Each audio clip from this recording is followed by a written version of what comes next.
Got the doubles.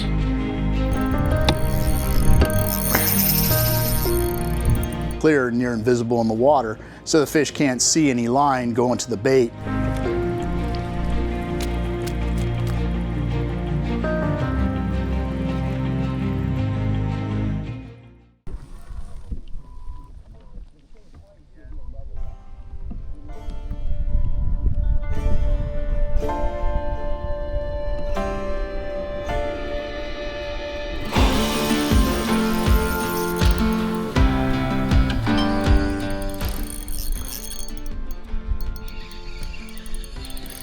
That black galaxy.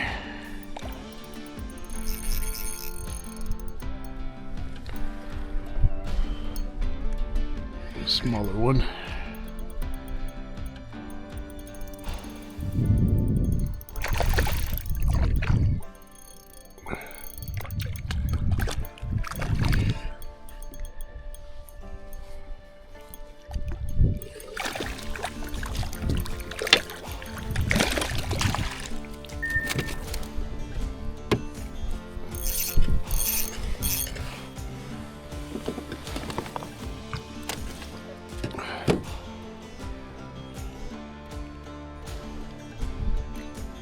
There you go, pretty little fish.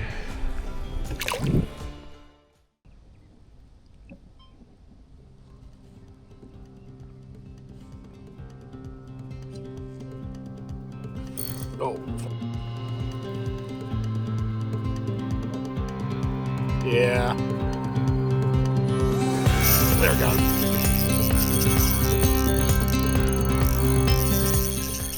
And they seem to want it like beyond slow. Even with a 16. Yeah.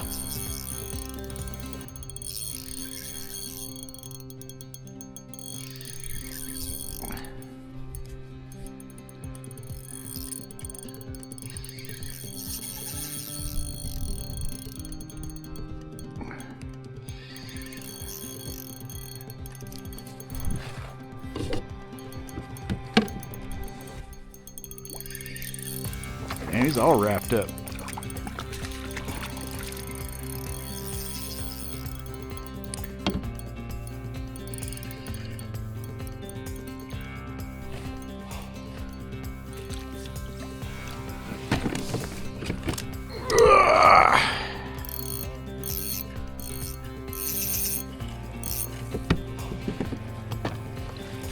He's a football.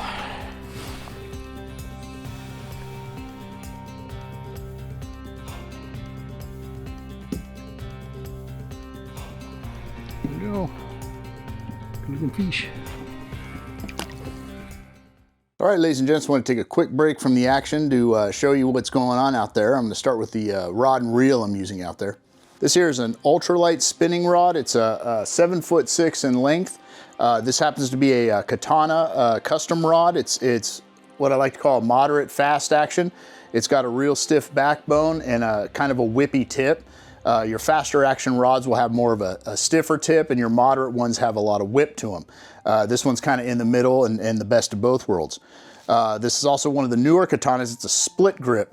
And you'll see on the older videos, I use a Tennessee handle and a split grip. And the Tennessee handle is just full cork all the way through. The split obviously has some of the cork cut off, so you can see the rod shaft through here.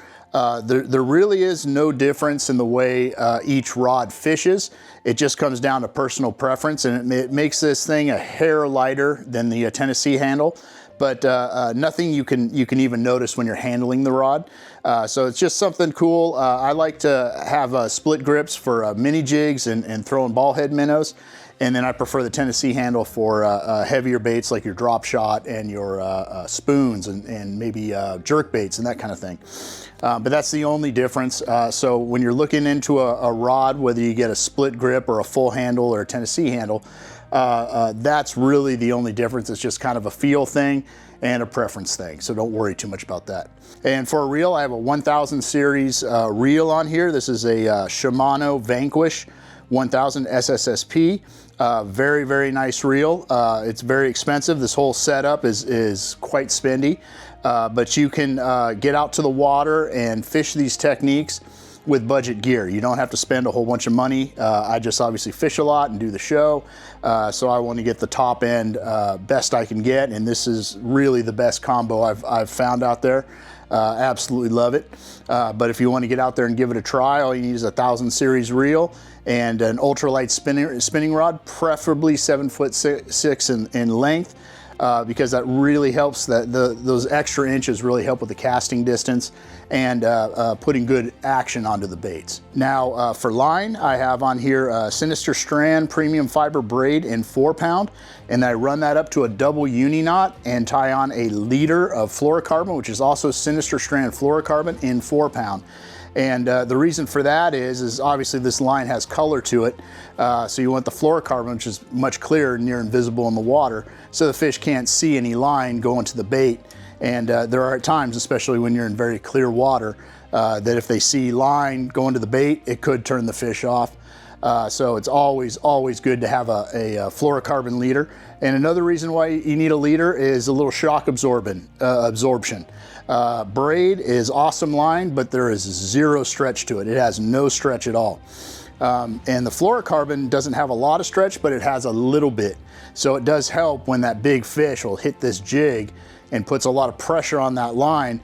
It really helps because this braid, if it doesn't break, it could tear the hook right out of the fish's mouth because there's no way to absorb any of that shock. So it's always good to use a leader, and typically don't go with straight braid unless you have no other choice. Now let's go to the bench, and I'm going to show you the baits that we're working out there and how I rig them up. All right, guys, what was working the best for me out there were the mini jigs. Last trip out there, it was the Spartan minnows that they really had a thing for, but this time they really wanted the mini jigs. I was throwing the Spartan minnows, thinking that I'd turn them on, but they just didn't seem to be that into it, and they wanted the mini jigs extra slow, but we'll get into that in a second. And these are the top 3 that were working for me, and as you can see, they're mostly really dark, except for peanut butter and jelly, but it's got a dark side to it, so it's not super light either. But this one here is Black Galaxy. Really good color, works really well, and it's been working real well in the early hours of the day too, for some reason.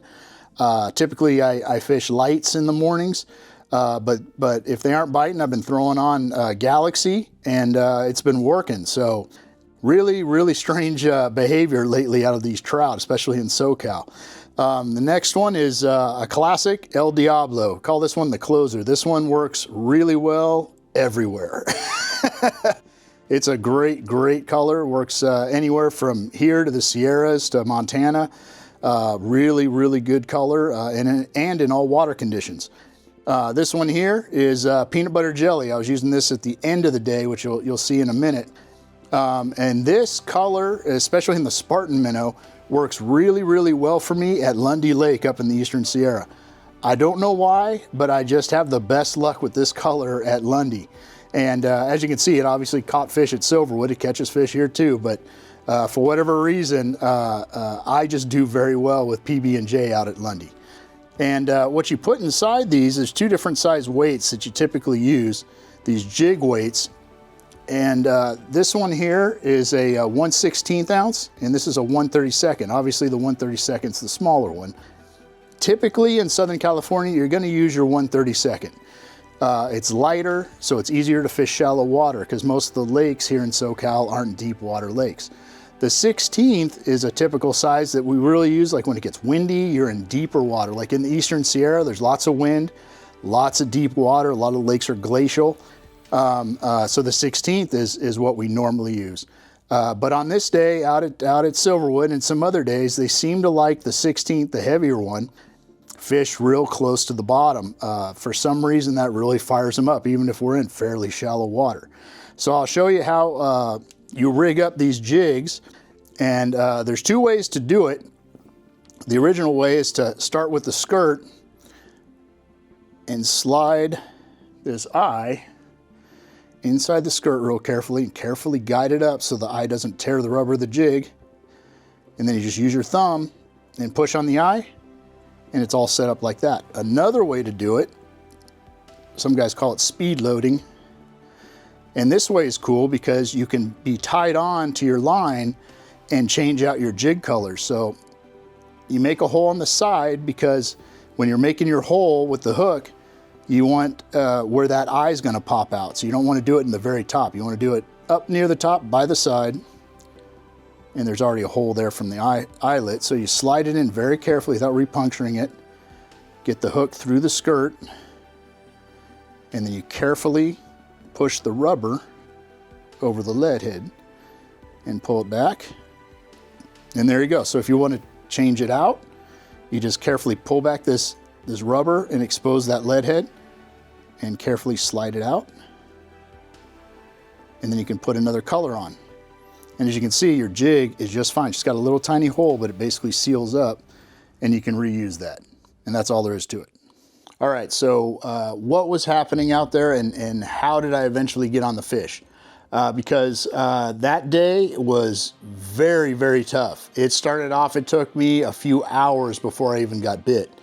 I was able to see some fish on the fish finder, but as those of you that fish trout regularly and use fish finders on boats or kayaks, the fish finder just gets you in the area because trout are very mobile.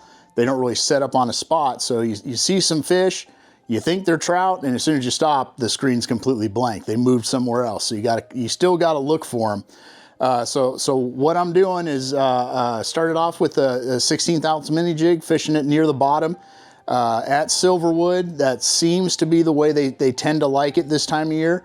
Every time I go there, that seems to be what the ticket is. I'll try 30 seconds. I'll try other things. And it doesn't seem to work as well as keeping a 16th right near the bottom. Something about it being right on the bottom and that speed, and when I say speed, you're going pretty slow, but faster in the drop shot is what they tend to like. So I'm trying that and changing colors, changing my speeds, changing depths, all these things, and just nothing's happening. So I'm out looking and looking and looking, trying different spots, looking for shallow areas, especially near drop-offs, those kind of things, because that's usually where our trout are going to be hanging out, and working the jig, and nothing's happening. So I switched to a bobber and a jig. I thought maybe that might be the ticket, because sometimes, you know, the bite's different. They just want it a little different, but that didn't work. So moved some more spots, went back where I saw some fish in the area. Tried drop shot for a while, nothing, no bites. Went back on the move again, got to another spot, made a cast, and typically when I'm searching for fish, I go to coves and shallow areas, and I just make casts. I make a few casts in the area, see if I get bit. If I don't get bit, I'll move down about 10 yards, make some more casts, and keep repeating that process all over the place in those areas where I think the fish are going to be holding. And did that, and finally hooked one up. I had one on, and then he popped off. So I'm like, okay, cool. Fish are in the area, and these fish actually want a bite. So kept fishing. I think made 2 more casts, and then hooked up another one. Got it up to the net. It was foul hooked. But that shows me 2 things. One, obviously trout are in the area. And 2, more than likely, he took a swipe at it and missed, and I just inadvertently foul hooked him. So it shows, to me, at least I believe that fish was at least interested in my bait and tried for it and ended up getting foul hooked. So released him. We started kind of fanning out in the area, making more casts, and discovered that the trout were in the area and they were hungry, but they wanted that bait as slow as you could possibly make it. I mean, just as you've probably seen this clip, barely reeling it and just keeping it off the bottom. As soon as I felt it contact the bottom, I just raised my rod tip a little bit and try and go as slow as I possibly can. And it really felt like we were having that jig stand still in the water, and they'd eventually smack it. And the other thing was they were very set in a lane. Like they would be in an area no more than probably 5 feet wide. And if you weren't casting in exactly that spot, you weren't going to get bit. And then, of course, you know, trout are extremely mobile. They would stay in that area for a little bit, and then they'd move, and then we'd have to figure out where they were, and we'd have to shift and make casts until we got bit, and then we'd be back on them again. So it was a very, very interesting day. First time I've experienced that at Silverwood.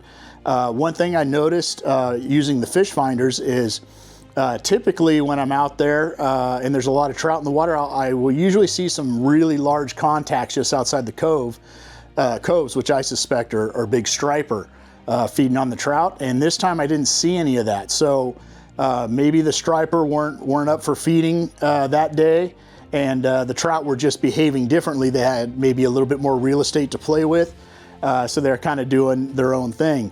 So maybe that was the difference. Maybe it was the weather. I don't know. But most of those trout seem to have lockjaw, except for the ones in this very small area we found. And fortunately, they wanted to play. So with that, let's get back to the video and see how the rest of our day worked out.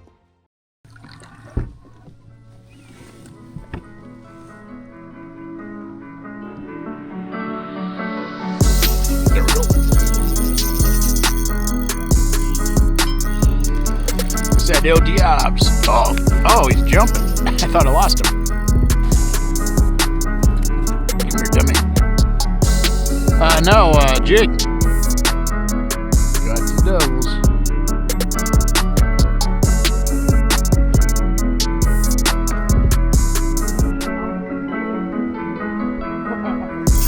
There we go.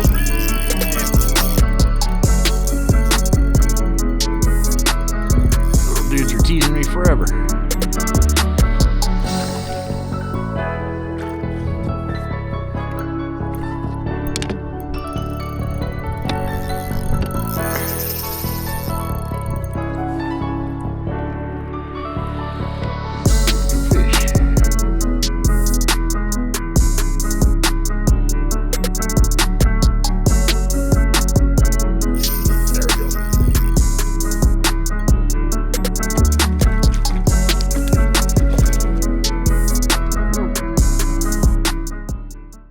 All right, ladies and gents, there you have it. A great day on the water, even though it started off really slow, but still fun. It's always fun to try and figure them out and see what's going on. And fortunately, we were able to. And Jessica was a big part of that. She, after I caught those couple, her and Esty showed up, and she really locked them down and really pinpointed where the majority of them were sitting. And once we figured out the retrieve, we were off to the races. So. But that's what it's all about. Every time you're out fishing, it's never one thing. They're always going to be onto something different, it seems. So don't get too hung up on this is what worked last time, so that's what I'm going to do this time. And if you find trout and they're not biting, move. They might not bite all day. They might bite later. But there's a good chance you're going to find some biters if you move to a different area. Like when we're up in the Eastern Sierra, we'll go to one lake and fish it for a while. If we get some fish, cool, we'll stay for a little while longer, and then the bite drops off or we don't get any, we leave that lake or go to another spot, and we rinse and repeat that all day to find the fish. And not just find fish, but find biters. Just because you can see the fish around or they're breaching doesn't mean they're interested in eating, but that doesn't mean the whole lake is shut down. You may find fish in that very body of water that do want to bite. So always be willing to move, never get too glued to a spot, and never get too glued to a fishing technique. Try different things. Do whatever you can to see if you can get a bite, because it could be just a game of inches and just something changing a retrieve speed, changing a color, changing to a slightly different technique could make all the difference, and it can turn a skunk day into a sleigh day. So just remember that and get out there and don't be afraid to try different things. So with that, if you want any of the fine products I use on this channel, there's a QR code right up here if you want to check out the Golden State Fishing custom baits, the katana rods, the water lens sunglasses, or any of the other products I use and endorse on this channel. If you click on this link, or this QR code, takes you to a link tree, which has the hyperlinks and discount codes for all these products. So if you want to make a purchase, you can get discounts up to 15% off. And also big news on the Golden State front, Golden State Fishing baits and katana rods are now in Fisherman's Access fishing store out in Brea. So if you want to go down there and see the baits in person, handle the katana rods, you can go down there, and the fishing store is just awesome. Really, really nice showroom, and they have a ton of trout stuff. Everything you could dream of, as well as you know, ocean bass, everything you think of fishing, they have it there. I was really impressed. Really, really nice store, and it's really cool to have, especially the katana rods, in a brick and mortar store, so you can actually go out there and try them out before you purchase. So really, really cool deal. As always, if you liked what you saw here, give us a like and a subscribe. If you didn't like it, I appreciate you watching as long as you did. If you ever have questions or comments, please leave them here. I do my damnedest to get back to you in a very expeditious manner. You can also contact me on my Instagram. It's Spanker Outdoors, also with questions, and I monitor that as well. And coming up, a lot of local fishing. I'm going to be St. Anna River Lakes, back at Hesperia. I want to go to Hemet, the county lakes. I've been going to Parado, but it hasn't been treating me real good yet. So, but I know there's a lot of fish in the water, so it's going to break open soon. Hopefully, with this rainstorm, might kick things off. But I have been going to Parado, and it's been rough, at least for me. So that's all coming up, and well, I don't have a trip, I don't think, until March. So I'm going to be here bumming around the SoCal scene, which is awesome this time of year. So I hope to see you guys out there, and tight lines.